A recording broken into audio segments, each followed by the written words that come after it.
Hello guys! So for today's video, mag-unbox tayo ng mga egg ko.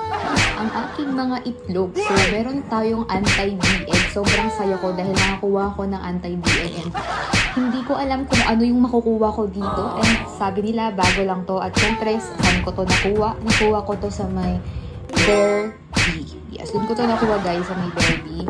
And meron din tayong bug egg. Meron tayong D-egg kasi nag-hope pa rin ako na makukuha ko ang dragonfly at ang windy guys. Kasi gusto ko na talagang magkaroon nito. So first, i-hatch na natin tong anti-D-egg guys. Kasi why not, diba? Oh my gosh. Ito lang. Ang D-egg pala ang na-unhatch natin guys. Medyo namali ng pindot sa E. So, ayan. Ang malas talaga natin pagdating sa D-egg guys. Hindi tayo nakakuha ng ano. Hindi tayo nakakuha ng hindi. Bakit naman ganyan? Okay, so next sana swertihin tayo dito. Okay, so open na natin siya. What? Ano to?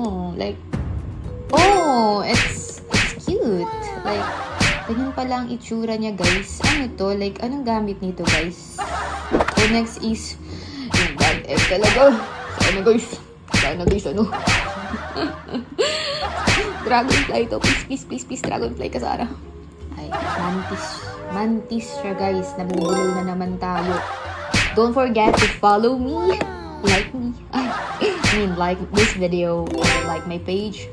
Follow me or subscribe. Thank you so much. Bye.